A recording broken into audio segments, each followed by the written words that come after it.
kami mengajar kebenaran yang murni, yang tertuang dari hatimu. Pakailah anakmu ini untuk berbicara dengan benar. Bapa, terima kasih. Ampuni segala ketidakpatutan yang kami pikirkan, kami ucapkan, kami lakukan. Maafkan kami. Layakkan kami di hadapan-Mu. Kami siap mendengar kebenaran-Mu, Bapa. Dalam nama Tuhan Yesus Kristus. Amin. Amin. Silakan duduk Bapak Ibu Saudara sekalian. Hari ini kita berbicara khusus mengenai perceraian, sebuah tema yang sekarang sedang menghangat. Berhubung ada 1-2 peristiwa yang memicu orang harus mempercakapkan mengenai perceraian. Selain memang grafik perceraian mengalami eskalasi atau naik. Terus terang selama ini banyak gereja termasuk saya menghindari tema mengenai perceraian, saudaraku. Sebab ini pokok masalah yang rawan. Walaupun saya seorang pengajar dengan mengampu mata kuliah etika Kristen, baik untuk program sarjana maupun pasca sarjana, untuk tataran master dan doktor. Tetapi berbicara mengenai perceraian sangat rawan dan terus terang saya sering menghindari kalau berbicara di depan umum atau publik atau jemaat.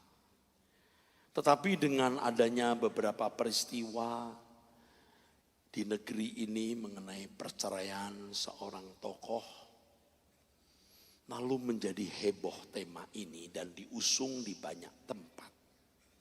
Tentu sebagai pengajar di sekolah tinggi teologi dan seorang gembala jemaat, saya bertanggung jawab untuk memberi jawab mengenai perceraian. Maka saya telah menulisnya dalam satu buku yang tebalnya hampir 200 halaman. 109 sekian saudaraku. 197. Tentu untuk satu kali pertemuan, satu sesi seperti ini tidaklah cukup. Tidak mungkin cukup. Saya bersyukur kepada Tuhan diberi sahabat-sahabat, teman-teman yang mencintai Tuhan. Yang walaupun tidak digaji, mereka mau mengorbankan waktu ada di tengah-tengah kita. Membawa buku ini untuk dijual di sini. Jadi di setiap pintu saya kira ada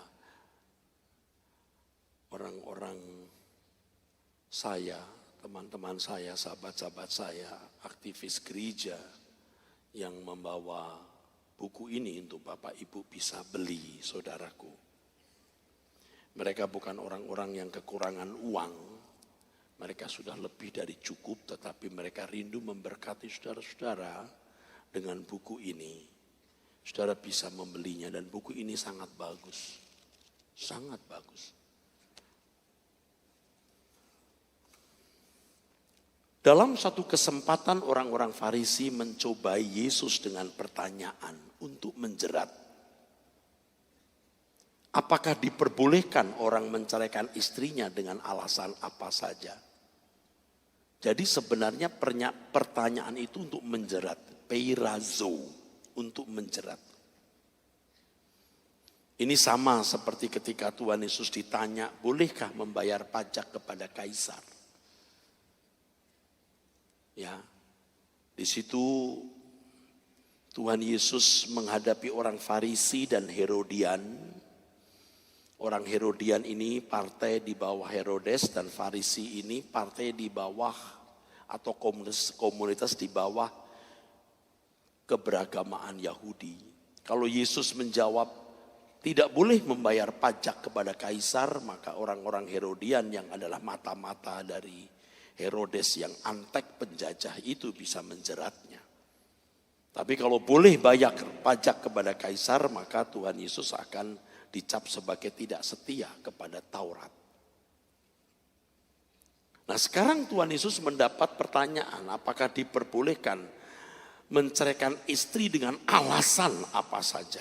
Nah ini kan sebenarnya mengada-ada, saudara. Sebab orang-orang Farisi juga sudah tahu bahwa ada klausul, ada mekanisme menceraikan istri itu. Mereka sudah tahu menceraikan istri harus ada surat cerai. Tetapi mereka mau menjebak rabi dari Nazaret ini.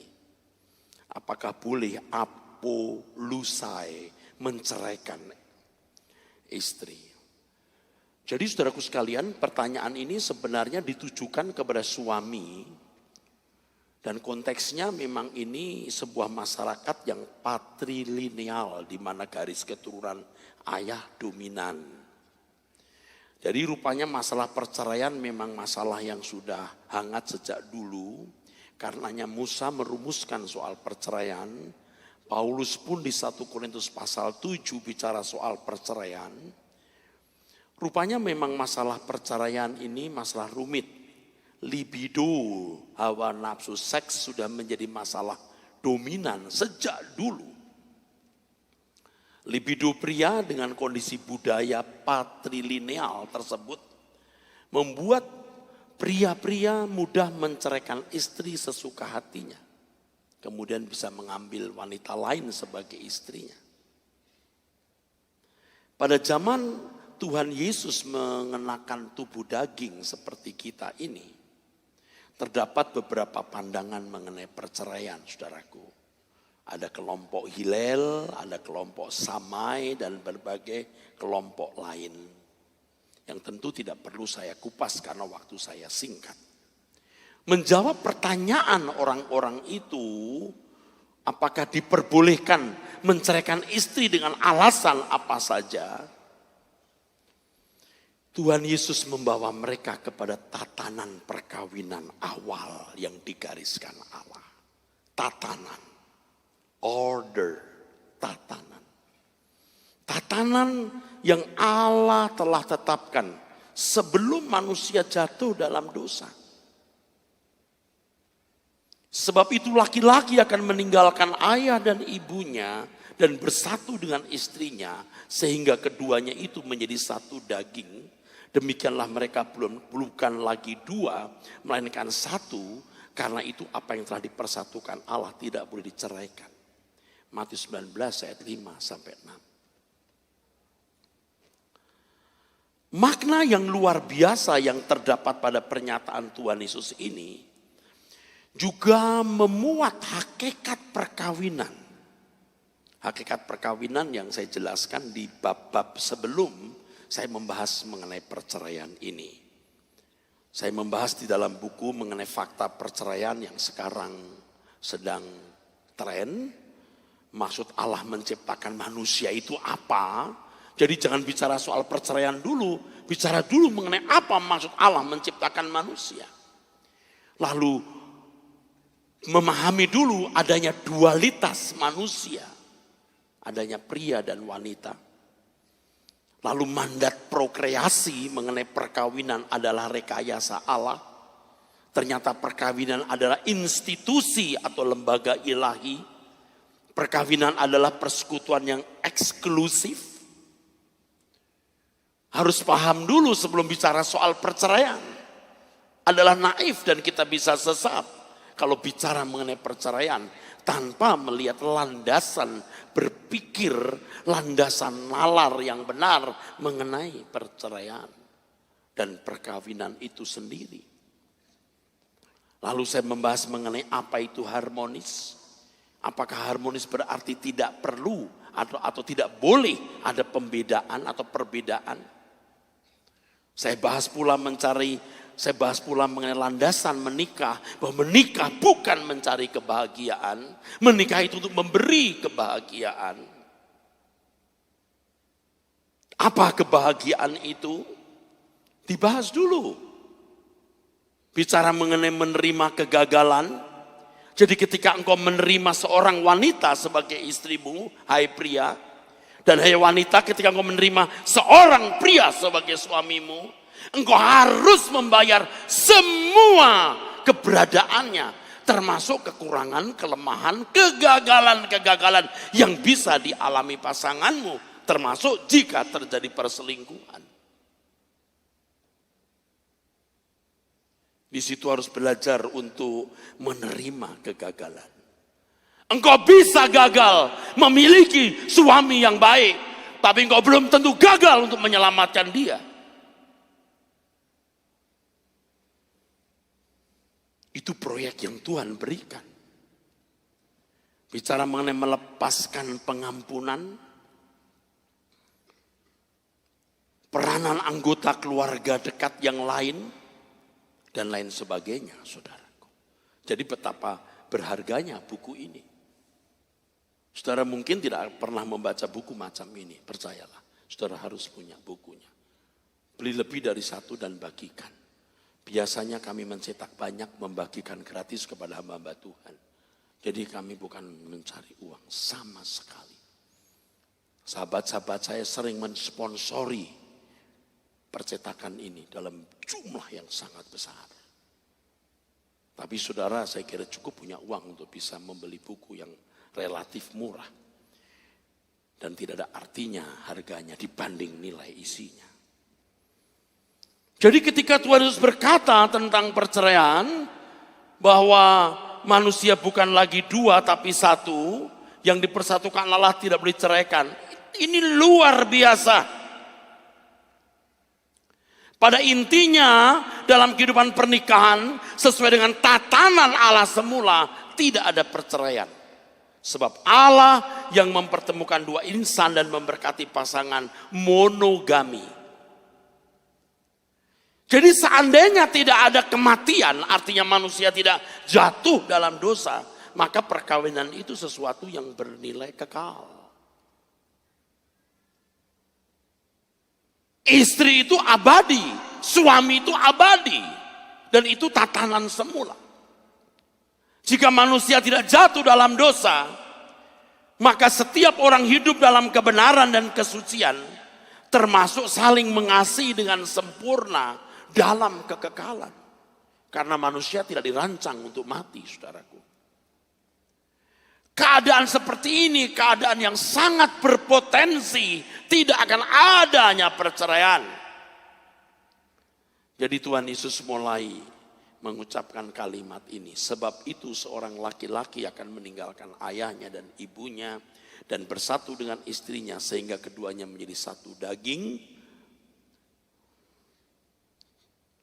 Lalu Tuhan menambahkan, karena itu. Nah, kalimat ini kan sebenarnya tidak ada dalam kitab Kejadian. Tuhan Yesus menambahkan, karena itu apa yang telah dipersatukan Allah tidak boleh diceraikan manusia. Kalimat ini sebenarnya tidak perlu ada kalau manusia tidak jatuh dalam dosa. Sebenarnya cukup sampai kalimat sehingga keduanya menjadi satu daging, tidak boleh cerai. Tidak perlu ada penambahan karena itu apa yang telah dipersatukan Allah tidak boleh diceraikan manusia. Karena memang tidak mungkin ada perceraian seandainya manusia tidak jatuh dalam dosa. Penambahan ini diberikan kepada orang percaya yang dengan catatan dikembalikan ke rancangan semula. Yang dikembalikan ke rancangan semula. Makanya kekristenan itu sangat prinsip. Yaitu usaha Tuhan mengembalikan manusia ke rancangan semula. Dan hanya orang yang benar-benar memasuki proses dikembalikan ke rancangan semula yang bisa mengenakan kebenaran ini. Tatanan awal di mana manusia segambar serupa dengan Allah. Tetapi orang-orang Yahudi, orang-orang Farisi mendengar jawaban Tuhan Yesus lalu mengatakan, jika demikian apakah sebabnya Musa memerintahkan untuk memberikan surat cerai jika orang menceraikan istrinya? Lah kamu udah tahu kenapa tadi kamu tanyanya begitu. Tuhan, kita boleh menceraikan istri dengan alasan apa saja? Kurang ajar kan? Dia pikir Tuhan Yesus Rabi dari Nazaret ini bisa dijebak. Gak bisa dijebak. Lalu mereka memberikan argumentasi. Dan ternyata di balik argumentasi itu bisa ditangkap. Kamu ingin menceraikan istrimu dengan alasan apa saja. Dan aku melegitimasi. Atau kamu ingin menjebak aku dengan jawaban boleh. Lalu kau memandang aku tidak bermoral. Bapak Ibu, argumentasi orang-orang Farisi tersebut merupakan usaha untuk memperoleh pembenaran. Tuhan Yesus menjawab mereka, karena ketegaran hatimu, Musa mengizinkan kamu menceraikan istrimu. Tetapi sejak semula tidaklah demikian. Kembali Tuhan menekankan mestinya tidak begitu. Karena ketegaran hatimu, Musa mengizinkan kamu menceraikan istrimu. Tetapi mestinya tidak begitu. Surat cerai hanyalah bentuk legalitas untuk manusia yang telah bermartabat rendah. Surat cerai hanyalah bentuk legalitas untuk manusia yang telah bermartabat rendah. Itu namanya tindakan permisif. Bagi manusia beragama, surat cerai menjadi alat pembenaran untuk menceraikan istri, kemudian menikah lagi demi memuaskan hasrat libidonya. Dan ketidaksanggupan untuk menerima kegagalan orang, melepaskan pengampunan, dan membayar harga keselamatan pasangannya. Apapun alasannya untuk bisa berpoligami dan melakukan praktek perceraian, tetap sebuah kerusakan dari tatanan ilahi. Apapun alasan untuk bisa berpoligami. Orang berpoligami dengan 1001 alasan. Termasuk kemudian melakukan praktek perceraian. Tetap sebuah kerusakan dan pelanggaran terhadap tatanan ilahi. Divine order. Di sini manusia sudah mengalami kemerosotan akhlak. Itulah sebabnya Tuhan Yesus mengatakan, tetapi sejak semula tidaklah demikian. Kalimat tetapi sejak semula tidaklah demikian. Arke de ogegonen autos. Yang sebenarnya berarti sejak semula tidak didesain, diatur demikian. But from the beginning it was not so. But it was not what God had originally intended. Kalau kata ginomai dari dalam kata itu, dalam kalimat itu ada kata gegonen dari akar kata ginomai berarti tidak memproduksi, tidak menghasilkan. Maksudnya tidak begitu, tidak boleh menghasilkan itu. Tapi manusia sudah meleset, saudaraku sekalian. Bapak Ibu harus tahu ketika Tuhan Yesus menjelaskan bahwa tidak boleh orang cerai kecuali zina. Tuhan Yesus menunjukkan tatanan Allah dalam perkawinan bahwa Allah tidak mengendaki perceraian. Tetapi Tuhan mau menunjuk kepada Ulangan 24 ayat 1 sampai 4. Ketika orang-orang Farisi, orang-orang Yahudi mempersoalkan surat cerai, Tuhan Yesus bukan tidak tahu. Nah, Bapak Ibu harus tahu apa sih tulisan, apa sih isi Taurat mengenai perceraian. Ulangan 24 ayat 1 sampai 4 ada tulisan begini. Apabila seseorang mengambil seorang perempuan dan menjadi suaminya, dan jika kemudian ia tidak menyukai lagi perempuan itu, sebab didapatinya yang tidak senonoh padanya, didapati ketidaksenonohan pada wanita itu. Lalu ia menulis surat cerai dan menyerahkannya ke tangan perempuan itu. Sesudah itu itu menyuruh dia pergi dari rumahnya dan seterusnya. Jadi surat cerai dapat diberikan bukan tanpa alasan. Nah, ini yang penting.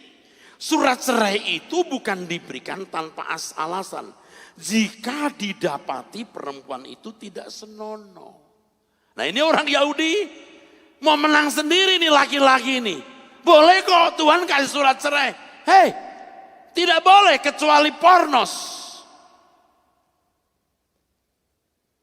Nah, Bapak Ibu harus tahu,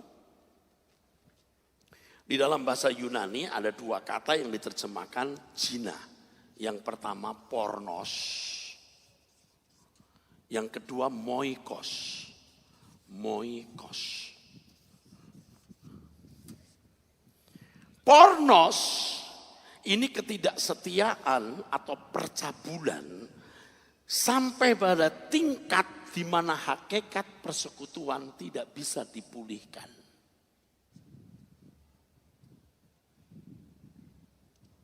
Sebuah ketidaksetiaan, perselingkuhan, penyelewengan, percabulan sampai tingkat hakikat perkawinan tidak bisa dipulihkan lagi. Sedangkan moikos disebut juga zina, tapi tidak sama dengan pornos. Kalau engkau melihat lawan jenismu, engkau mengingininya, engkau berji, nah itu moikos, bukan pornos. Nah, tidak senonoh yang boleh menjadi landasan atau alasan pria Yahudi membuat surat cerai untuk istri dalam bahasa aslinya adalah erfah. Nakedness, nudity, shame, pudenda. Artinya implying shameful exposure, indecency, improper behavior, exposed. Artinya bisa ketelanjangan, rasa malu, menyiratkan exposure yang memalukan, ketidaksenonohan, perilaku yang tidak benar. Ini kalau orang Yahudi perempuan sampai begitu, itu sudah pasti rusak. Karena orang Yahudi itu sangat memperhatikan moral. Jadi pakaian wanita harus tertutup rapat. Nah kalau sampai wanita begitu, ini wanita macam apa? Bisa menunjuk perilaku tidak senonoh, memalukan, berunsur cabul atau porno. Jadi suami memiliki alasan yang jelas. Jadi tidak boleh sembarang cerai, harus ada alasan yang jelas. Surat cerai merupakan bukti bahwa wanita tersebut layak dicerai karena melakukan kesalahan. Dan Tuhan Yesus menginterpretasikan dengan bahasa pornos dalam bahasa Yunani. Kamu jangan main cerai loh. Kalau kamu jangan main cerai saja loh. Kamu kasih surat cerai itu tetap harus ada alasan yang jelas. Jadi sebenarnya menanggapi argumentasi orang-orang Farisi dengan membandingkan tatanan perkawinan Allah sejak semula, ya dengan surat cerai produk Musa ini, Yesus memberi jawaban yang sangat luar biasa. Jadi menanggapi argumentasi orang Farisi dengan membandingkan tatanan perkawinan Allah semula dengan surat cerai produk Musa, Yesus memberi jawaban yang sangat luar biasa.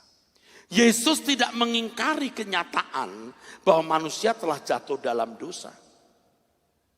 Dan sebelum hidup dalam anugerah keselamatan, karena tidak mampu hidup dalam tatanan Allah, Yesus tidak menyalahkan Musa.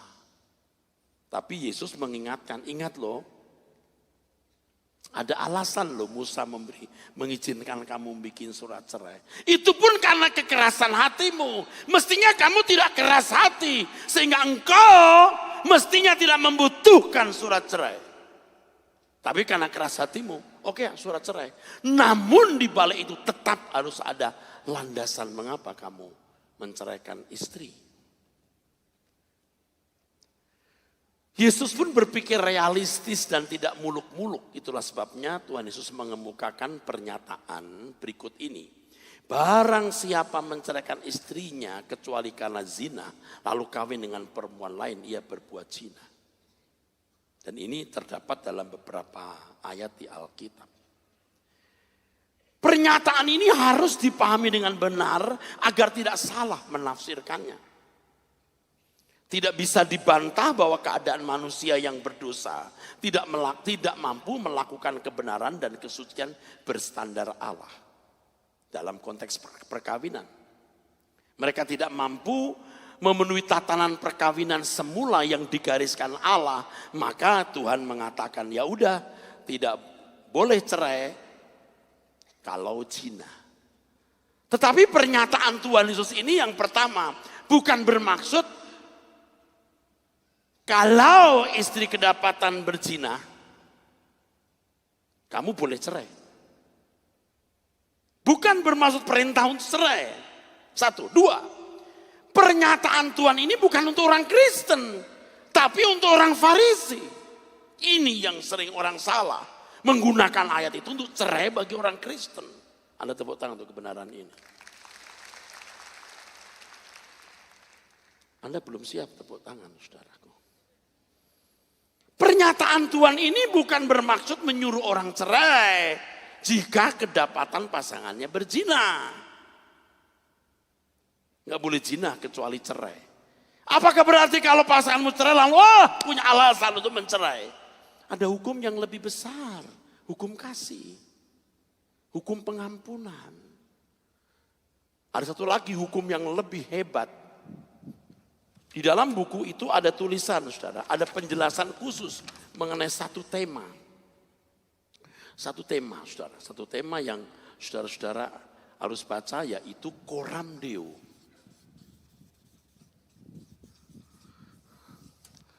Semua keputusan kita itu harus optimal pergumulan, hasil pergumulan dengan Tuhan. Kamu tidak berhak mengambil keputusan. Kamu bukan milik kamu sendiri. Hidupmu milik Tuhan. Jangan sudah pikir, wah pasanganku sudah berzina jadi cerai saja. Tuhan gak suruh loh. 1, 2, itu pernyataan Tuhan kepada orang-orang Farisi. Di mana Tuhan menginterpretasikan Ulangan 24. Bahwa orang harus punya alasan untuk mencerai pasangannya. Tidak sekedar membuat surat cerai. Jika ada erfah, ketidaksenonohan, di mana sampai tingkat perkawinan tidak bisa diperbaiki. Nah itu. Tapi itu bukan untuk orang Kristen. Ada tatanan untuk orang percaya. Jadi masalahnya bukan pada surat cerai atau legalitasnya. Tetapi masalahnya terletak pada esensi perkawinan itu sendiri. Kalau memang kehidupan atau keadaan perkawinan tidak bisa diperbaiki karena ketidaksetiaan pornos sampai merusak hakikat perkawinan, maka perceraian dapat dilakukan. Tetapi kalau masih bisa dipertahankan, harus dipertahankan. Dalam hal ini surat cerai tidak boleh menjadi alasan atau dasar atau alat pembenaran perceraian. Itu untuk semua orang yang tidak mau masuk kepada rancangan Allah semula. Kalau sudah masuk rancangan Allah semula, jangan pakai hukum ini. Baik kau makan atau minum, atau melakukan sesuatu yang lain, lakukan semua untuk kemuliaan Allah.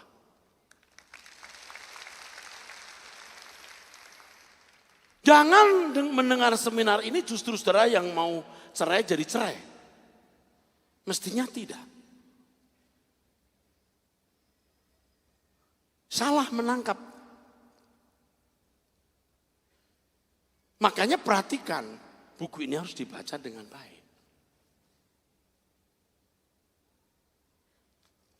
Ada penjelasan mengenai Coram Deo di bab yang ke-18. Nanti di dalam penjelasan ini saya bicara mengenai perselingkuhan, mengenai pertanyaan apakah jodohku salah. Nah kalau sudah ngomong begini something wrong. Perkawinan itu menciptakan makhluk kekal, berkeluarga untuk Tuhan, bukan Tuhan untuk keluarga. Lalu mulai membangun Firdaus sejak di bumi sampai dunia akan datang. Luar biasa buku ini, saudara. Rumah tanggamu akan diubah dengan membaca buku ini. Jika suami istri memahami dan membangun. Sebab hidup kita ini tidak lama. Kenapa sih kita mesti berkelahi? Kenapa sih kita tidak bisa mengalah? Apalagi cerai. Dan dalam buku ini saya bicara mengenai pertimbangan akibat perceraian, seorang anak yang orang tuanya cerai, dia harus seperti memilih tangan kanan atau kiri yang dipotong. Belum dampak psikologi anak itu, waduh, ketika saya tulis ini hati saya hancur, saudaraku. Saya bayangkan betapa pedihnya akibat perceraian itu, karena anak harus membenci salah satu. Apakah papa, apakah mama, apakah papa, bapak atau ibunya. Jadi saudara harus tahu jawaban Tuhan Yesus kepada orang Farisi di Matius 19 ayat 4-6. Yesus hendak membawa kepada tatanan perkawinan semula. Tapi karena mereka ngotot, Musa boleh kok, oke. Tuhan bawa ke kehidupan realitas orang-orang yang belum mau belajar, dikembalikan ke rancangan semula. Oke. Tapi karena pornos ya, bukan sembarang kamu beri surat cerai ya, itu legalitas itu. Engkau tidak mengerti esensi perkawinan. Waktu mereka bertanya, Tuhan boleh kita menceraikan istri dengan alasan apa saja? Itu sudah kurang ajar loh sebenarnya. Ada tatanan kok. Maka Tuhan bawa ke divine order.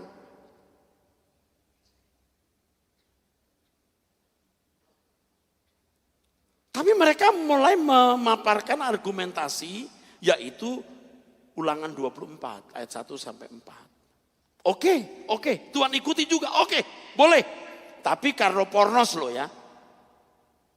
Pornos ya. Sebuah ketidaksetiaan di mana perkawinan tidak bisa dipertahankan lagi. Untuk mereka loh. Tapi saudara jangan pikir itu untuk orang Kristen loh. Makanya kalau saudara membaca buku ini, kalau orang Kristen punya standar yang berbeda. Tapi Pak, saya mau pakai standar pornos. Silakan. Tuhan gak bisa paksa. Tuhan gak mau paksa juga. Sama seperti, Tuhan berapa kali aku harus mengampuni saudaraku? Kalau orang Yahudi 3 kali. Murid-murid Tuhan Yesus memaparkan 7 kali. Tapi Tuhan mengajarkan 70 kali 7 kali. Wah, saya 3 kali aja Pak. Ya silahkan. 7 kali aja udah bagus. Ya silahkan. Tapi kalau standar Tuhan 70 kali 7. Boleh cerai dengan alasan apa saja? Silahkan. Dengan surat cerai, Tuhan jelaskan, tapi karena pornos loh, silakan. Yang ketiga, baik kau makan atau minum atau makan sesuatu yang lain, lakukan semua untuk kemuliaan Allah. Haleluya. Kita beri tepuk tangan yang sungguh-sungguh untuk kebenaran ini. Jadi tidak sederhana. Menjadi Kristen itu jadi berat. Sebab apapun yang kita lakukan tidak boleh meleset, harus coram deo. Jadi boleh dong Pak cerai, sudah saya jelaskan begini, kamu tanya lagi apa kamu? Tapi Pak, nanti dulu saya ngomong lagi deh. Pernyataan Tuhan Yesus di Matius 19 ayat 1-9, itu konteks percakapan Yesus dengan orang Farisi yang belum memahami kebenaran, yang belum sempurna. Mau mengampuni 3 kali? Silahkan. 7 kali silahkan, kan you punya kehendak bebas. Tapi kalau Tuhan mau 70 kali 7 kali. Cerai dengan alasan apa saja, Tuhan gak paksa. Nanti cari masalah, udah gak cocok. Waktu belum menikah, kita sudah sama-sama cocok. Begitu nikah 3 tahun, cekcok. Cari pembenaran. Makanya ya saudaraku, jangan menikah karena saudara mau menikah. Menikahlah untuk Tuhan. Makanya idealnya jangan menemukan jodoh sebelum menemukan Tuhan. Dan kalau sudah menemukan jodoh, berlabuhlah kepada Tuhan berdua. Kalau enggak, ada masa-masa di mana kecewa dengan pasangan hidupmu.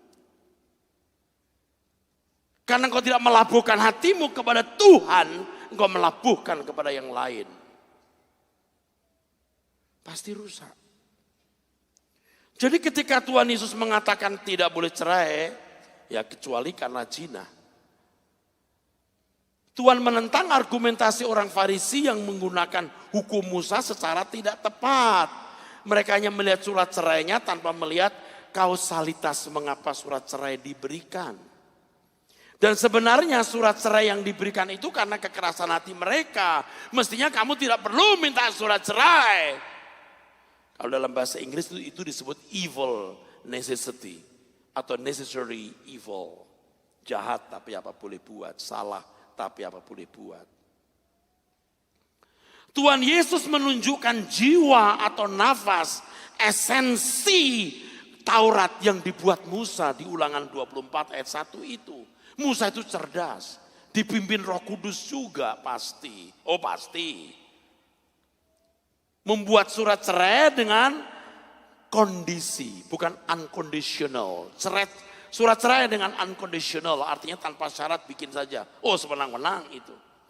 Jadi sebenarnya Ulangan 24 itu untuk melindungi wanita. Supaya perkawinan bisa dipertahankan. Jadi Bapak Ibu, saudaraku sekalian, sebagaimana hal pengampunan itu berjenjang 3 kali, 7 kali atau 70 kali. Demikian pula dengan perceraian itu. Jangan karena istri sudah zina, aku punya alasan su dia. Ya tanya Tuhan, kamu boleh nggak ngesu dia? Kamu udah ampuni dia nggak? Pernahkah kamu berpikir bahwa istrimu waktu menikah tidak pernah bercita-cita berzina? Nggak ada itu istri yang berkata, kalau ada gila bener dia. Aku bercita-cita. Kalau sudah menikah 10 tahun, aku mau berzina. Aku mau punya the other man. Nggak ada pria yang berkata, nanti kalau sudah menikah 5 tahun, aku mulai mau pacaran lagi, cari cewek yang lebih muda. Kecuali memang dia orang jahat begitu. Nggak ada. Kalau pasanganmu sampai jatuh dalam dosa, kamu mesti bayar harga janji nikahmu. Baik dalam suka maupun duka. Dalam duka loh sekarang loh.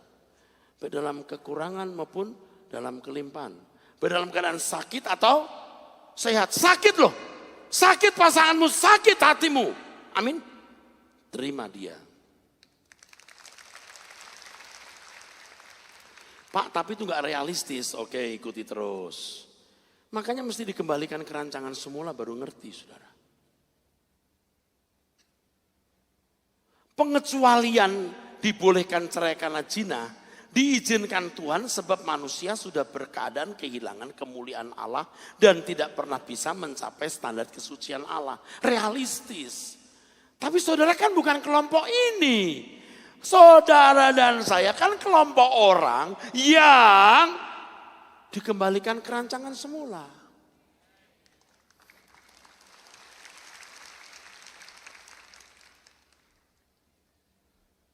Saya tuh rindu ngomong banyak, nggak boleh cuma ngomong perceraian toh. Saya kalau datang lagi hari Kamis memberi PA begini, saudara datang enggak? Loh. Kalau nggak serius saya nggak datang nih, saya sudah sibuk saudaraku. Berapa banyak yang menyambut saya datang kalau hari Kamis saya datang lagi?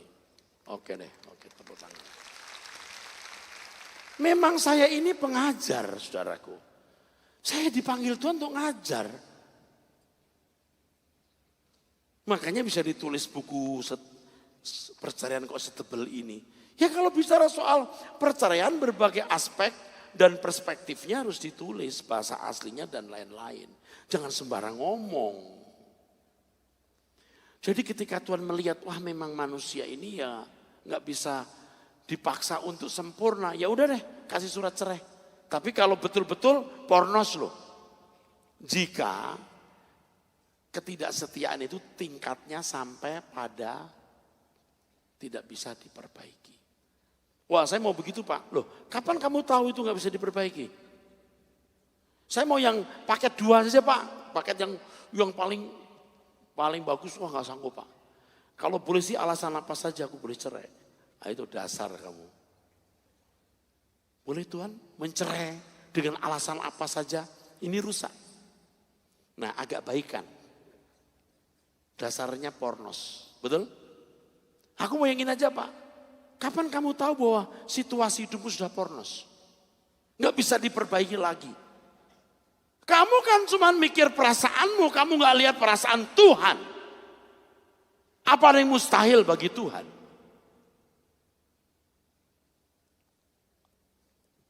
Pak, kalau sudah terlanjur cerai lalu kami kawin lagi, nah ini masalah. Tidak bisa saya selesaikan secara doktrin, tapi secara pastoral. Tetapi saya punya jawaban, jika itu memang sudah menjadi ikatan legalitas, ya mulailah hidup dengan baik dan jangan lagi nanti cerai, kawin lagi. Oh, udah terlanjur Pak, ini gue timpuk loh. Jadi ada pemutihan Pak, kalau begitu saya nanti bikin lagi. Kamu jahat, kau pasti masuk neraka kalau otakmu begitu. Seandainya manusia tidak jatuh dalam dosa, maka manusia tidak akan melakukan tindakan di luar tatanan Allah. Pasti perkawinan menjadi kudus dan sempurna. Ini berarti tidak akan ada poligami, tidak akan ada perceraian. Bahkan pemilihan jodoh pasti dalam kehendak Allah. Pasti Adam dan Hawa yang sempurna, bijaksana bisa memilih jodoh untuk anak-anaknya. Situasi semua sempurna, perkawinan jadi abadi. Pasti jodohnya juga pasti tepat. Rata-rata kan orang salah pilih jodoh hari ini. Oh dari Tuhan dia Pak, enggak kau pilih. Tuhan itu beri kebebasan. Ada juga yang dari Tuhan, oh ada. Tapi banyak yang bukan dari Tuhan juga. Kan jodoh di tangan Tuhan Pak. Enggak. Kadang-kadang di tangan Hansip. Pacaran diintip gitu. Wah ternyata ada adegan 17 tahun ke atas. Oh Pak RT dipanggil, Hansip dipanggil, ditangkap terus. Ayo kawin. Dipaksa kawin di kantor kelurahan. Itu jodoh di tangan Hansip. Di tangan mertua bisa, udah macarin terus menerus. Terus mertuanya bilang, lu gak kawin anak gue gebukin loh. Aku preman Tanjung Perak tahu. Itu jodoh di tangan mertua. Pacaran terus.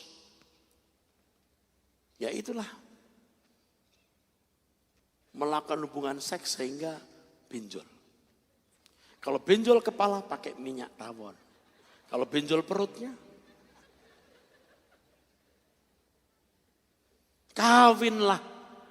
Coba itu jodoh dari Tuhan gak? Kadang-kadang ketemu di mana sembarangan. Tapi kalau Anda sudah memilih dia jadi jodohmu, jadilah manusia yang bertanggung jawab.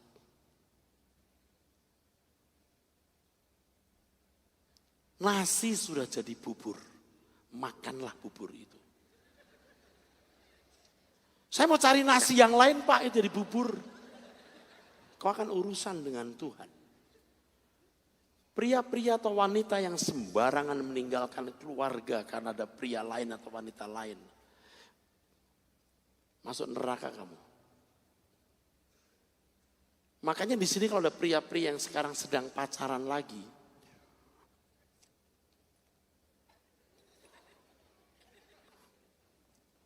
awas kamu.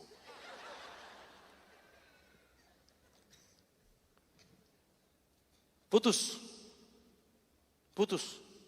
Harus tegas. Betul. Jadi Matius 19 ayat 9 tidak boleh menjadi standar hidup orang percaya. Kesalahan banyak orang Kristen adalah menjadikan Matius 19 ayat 9 sebagai alasan melakukan perceraian. Hal ini membuka peluang hancurnya banyak rumah tangga. Tuhan tidak menghendaki perceraian. Kepada umat perjanjian lama saja Tuhan berkata, aku membenci perceraian. Jadi Matius 19 ayat 9 itu jangan jadi alasan untuk cerai.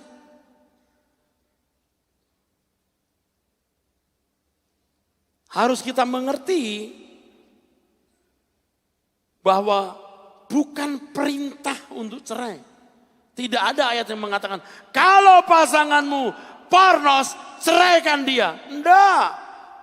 Halo, nangkep? Amin? Enggak.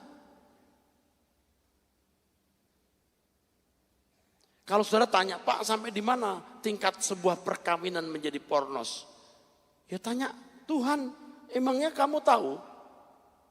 Jangankan saudara, saya aja nggak tahu.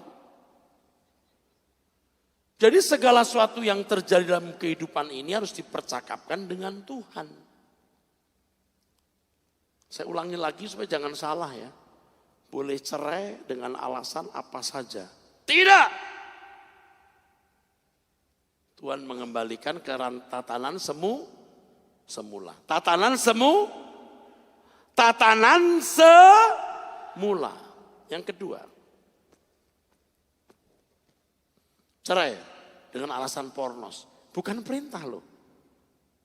Ini kondisi evil necessity. Necessary evil. Jahat, salah, tapi apa boleh buat. Ya karena manusia telah kehilangan kemuliaan Allah.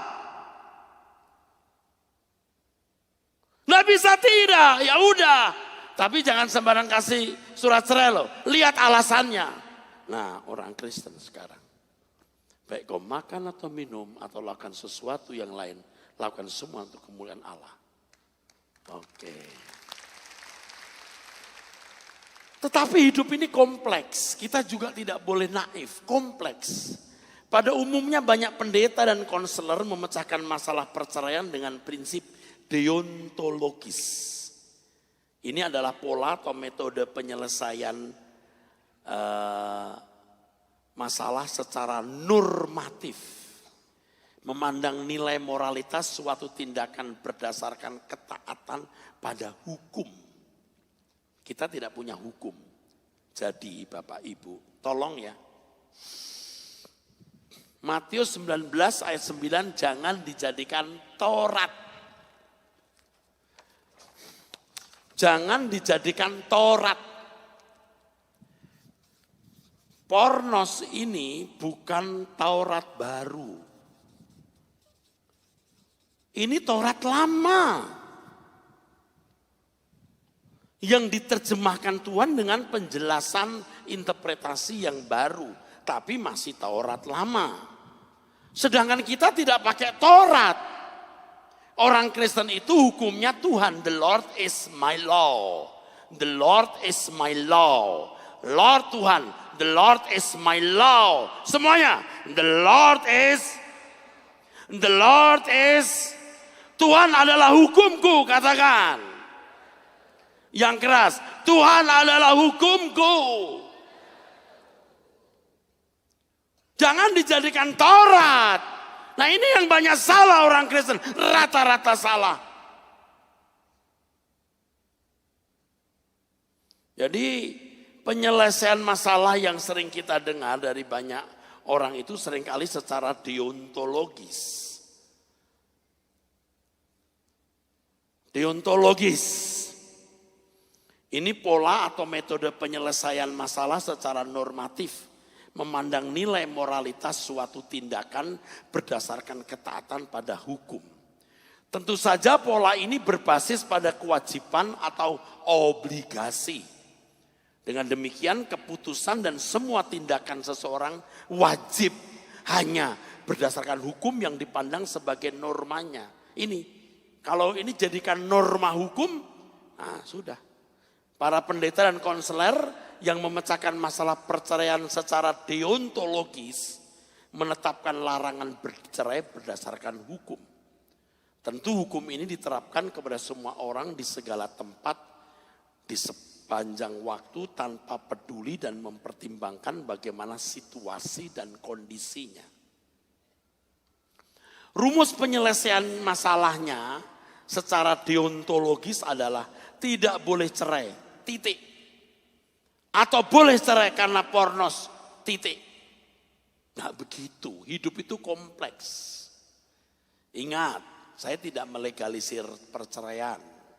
Tapi bukan berarti mutlak perceraian tidak boleh terjadi. Kita hidup di dunia yang kompleks.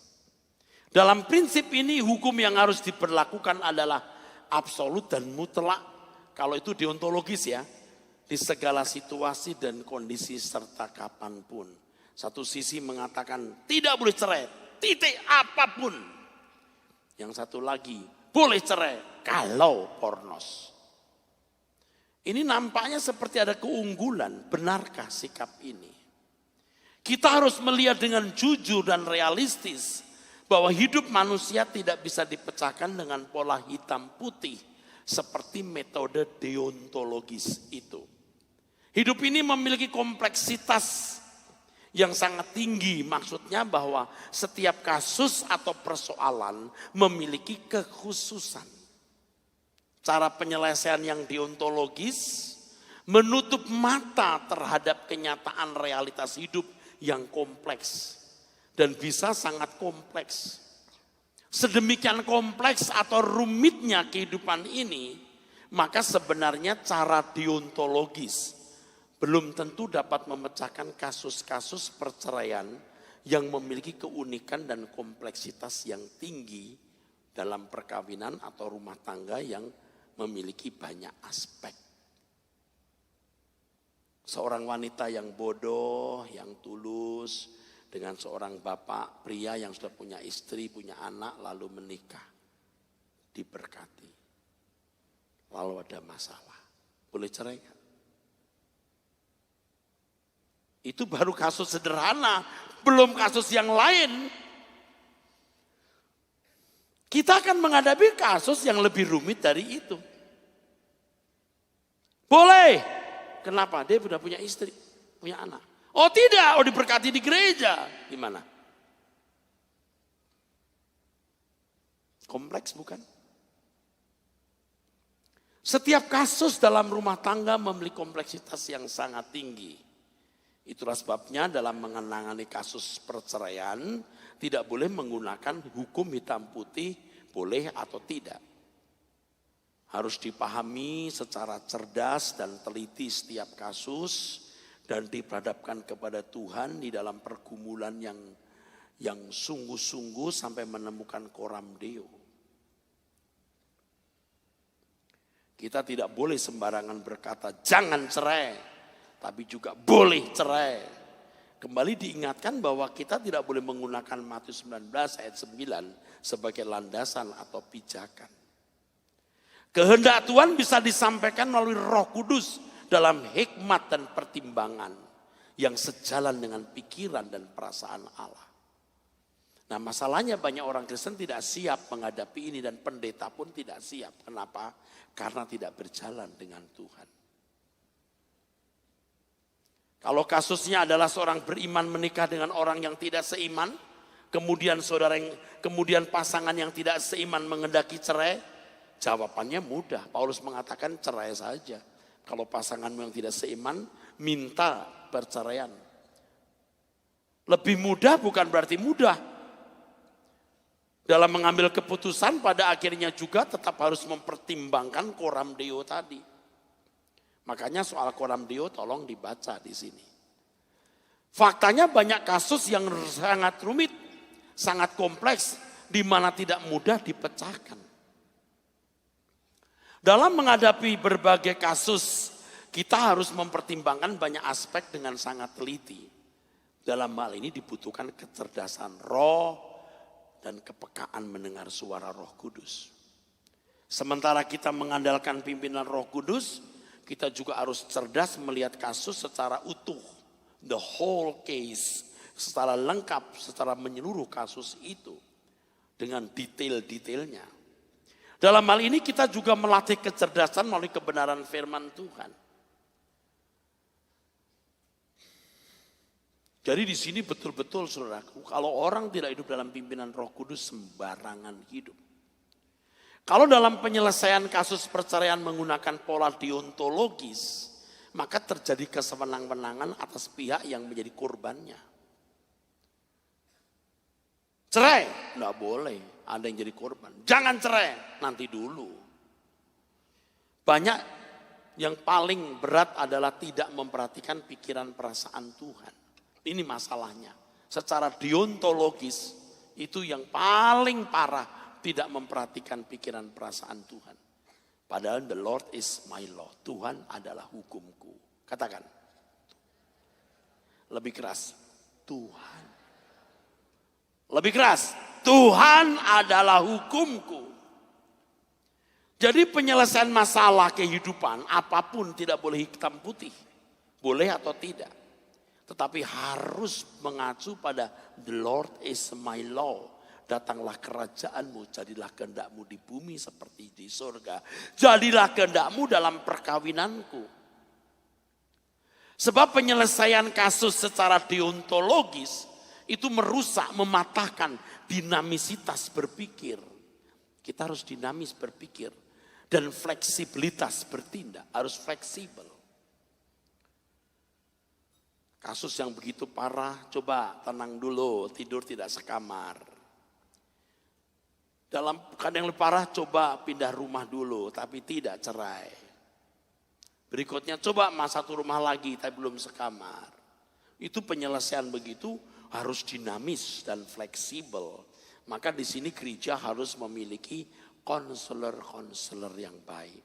Tetapi kalau menurut saya, lebih dari ini, kalau jemaat tiap minggu mendengar firman yang benar, dia akan punya kemampuan menyelesaikan masalahnya tanpa konselor. Dinamisitas dan fleksibilitas artinya, saya ulangi, dinamisitas dan fleksibilitas artinya pikiran kita tidak terpasung oleh rambu-rambu hukum yang sudah ditetapkan, seakan-akan tidak ada opsi lain selain apa yang dikatakan hukum secara harafiah. Di sini Roh Kudus tidak dapat bekerja secara leluasa, sebab pikiran sudah terpasung pada tatanan hukum yang kaku. Pikiran kita selain harus dinamis juga harus memiliki kelenturan untuk memahami kehendak Allah melalui Roh Kudus. Misalnya dalam kasus seorang suami mengkonsumsi narkoba dan menjadikan rumahnya sebagai rumah bordil. Di rumah itu bukan hanya ada pecandu narkoba, tapi juga terjangkit HIV. Akankah seorang ibu tetap tinggal di rumah itu dengan anak-anaknya masih kecil? Apakah langsung cerai? Tentu tidak. Ada fleksibilitas penyelesaian. Belum lagi harta istri yang dirongrong dan disalahgunakan. Padahal harta yang ada untuk masa depan pendidikan anak dan kehidupan bersama. Dan harta itu ternyata warisan orang tua si wanita. Wow, kompleks. Dengan ikatan legalitas suami istri, suami bisa berhak mengambil harta suami. Harta istri, anak-anak masa depannya tidak jelas. Belum lagi suami yang melarang istri ke gereja dan tidak boleh jadi Kristen. Bagaimana? Kompleks. Ini baru satu dari sekian juta contoh masalah yang ada. Kalau ada pasangan yang bermasalah sehingga tergiring kepada keputusan bercerai, coba kita gali masalah itu sedalam-dalamnya. Seberapa sih masalah itu sampai harus cerai? Lihat masalah itu. Dan sering saya mengajar saudara, kalau saudara sekarang dalam situasi rumah tangga yang mulai tidak harmoni, menurutmu engkau tidak bahagia dengan pasanganmu, apalagi sudah menjurus kepada perceraian, ingat waktu saudara pacaran dulu. Ingat janji nikahmu. Maka bagus ya janji nikah itu mulai ditonton lagi, dilihat berdua waktu pacaran. Pokoknya kalau kita, saudara, orang melekat dengan Tuhan tidak akan berbuat salah. Kalau saudara tidak melekat dengan Tuhan, ada pria wanita lain, atau Anda sibuk dengan uang, duit dan karir, bahaya. Saya punya satu lagu saudaraku sekalian. Lagu ini gak bisa dinyanyikan di jemaat tapi untuk solo saja. Ya. Ini lagu mengisahkan waktu kita pacaran, menikah, punya anak. Ya. Terasa belum lama hanyalah dalam pemberkatan nikah yang indah dan syahdu. Rasanya baru kemarin timang anak kita mengurai gelak tawa ceria.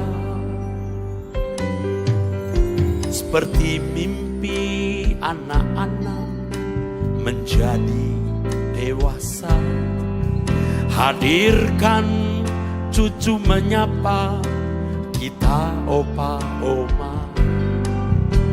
Kita tak berdua lagi seperti dahulu. Rumah kita ramai anak cucu. Rambut kita memutih dan tubuh semakin rentan. Jalan tertatih dalam banyak beban. Kulit pun mengeriput, pandangan mata pudar. Kelana hari senja merambat telah tiba. Kita ada di ujung sangkala. Di ujung sangkala artinya kita di ujung waktu. Pandangan mata pudar, kelana hari senja merambat telah tiba. Kita ada di ujung sangkala. Dan tiba saatnya salah satu meninggal. Kini kau terbaring tenang dalam peti ini. Jiwaku terguncang dan nyaris tidak percaya. Ku sadari ini nyata, lonceng perpisahan. Pedih hati, rasa kehilangan. Ku terpaku, tidak mampu mengucapkan kata. Goresan menyayat pilu yang sangat menyiksa. Kau hanya diam membisu dalam keheningan. Ku bisikkan sayang selamat jalan. Kapan lagi bersama, genggam tangan menyatu. Di taman itu mesra seperti dulu. Semua sudah berlalu, takkan pernah terulang. Hanya satu pengharapan, berjumpa lagi di sana. Di rumah Bapa selalu bersama. Kapan lagi bersama, genggam tangan menyatu. Di taman itu mesra seperti dulu. Semua sudah berlalu, takkan pernah terulang. Hanya satu pengharapan, berjumpa lagi di sana. Di rumah Bapa selalu bersama. Kalau kau punya pasangan di sekitar sampingmu, pastikan dia akan pulang atau kamu yang pulang dulu. Kenapa sih mesti ribut untuk hal yang gak perlu? Mengapa kita tidak bisa mengalah? Apalagi kita makin tua. Saya kira saya juga melewati hari-hari di mana sebelum istri saya menerkam saya terekam dulu. Iya, biar saya pendeta juga. Ada saat-saat di mana saya tidak suka dan saya melakukan hal yang melukai dia. Tapi sekarang kita takut Tuhan. Kita sudah punya rambut memutih. Rambut kita memutih dan tubuh semakin rentan. Jalan tertatih dalam banyak beban. Kulit pun mengeriput, pandangan mata pudar. Kelana hari senja merambat telah tiba. Kita ada di ujung sangkala. Kapan lagi bersama, genggam tangan menyatu di taman itu mesra seperti dulu. Semua sudah berlalu, takkan pernah terulang. Hanya satu pengharapan, berjumpa lagi di sana. Di rumah Bapa selalu bersama.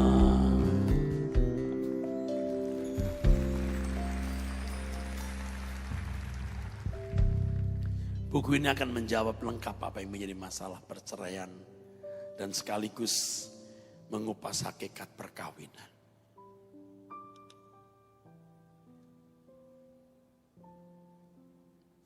Saya rindu kita semua pulang ke surga bareng.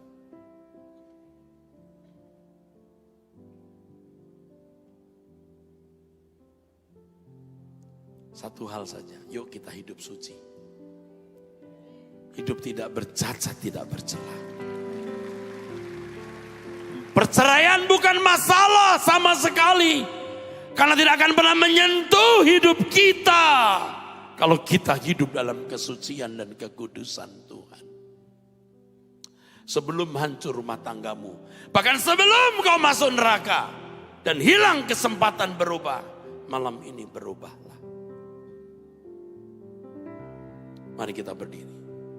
Telah kulihat kebaikanmu yang tak pernah habis di hidupku. Ku berjuang sampai akhirnya kau dapati aku. Katakan telah kulihat kebaikanmu Tuhan. Gimosenariam Dinasiam.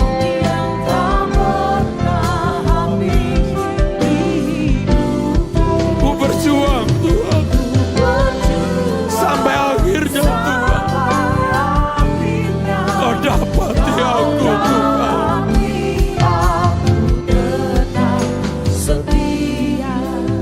Saudara tidak bisa dipulihkan Tuhan, rumah tanggamu tidak bisa dipulihkan Tuhan kalau engkau tidak bertaubat dengan sungguh-sungguh. Percuma engkau berdoa supaya rumah tanggamu dipulihkan. Percuma rumah tanggamu diberkati jika engkau tidak bertobat. Percuma engkau minta rumah tanggamu diberkati, dipulihkan kalau engkau tidak bertobat. Sekarang saatnya saudara mau bertobat. Dengar suara Roh Kudus yang berbicara kepadamu. Hai bapak-bapak, hai ibu-ibu, hai orang tua. Tuhan membuka tangan untuk menyambut engkau pulang kembali bertobat dan berubah. Siapa yang mau berubah? Siapa yang mau bertobat? Angkat tanganmu. Jangan lihat kanan kiri. Bapa di surga. Bapa di surga. Bapa kami.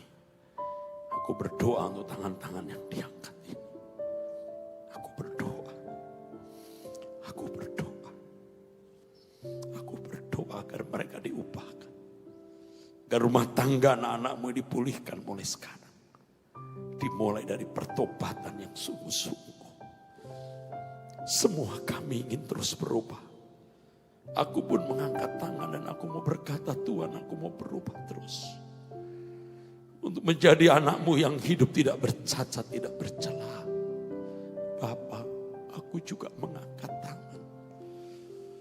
Aku mohon agar aku juga bisa hidup tidak bercacat, tidak bercela.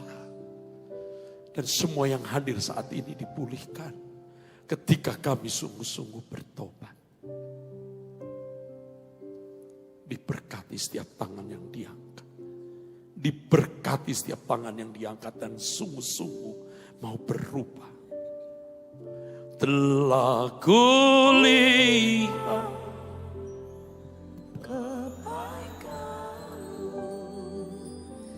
yang tak pernah habis.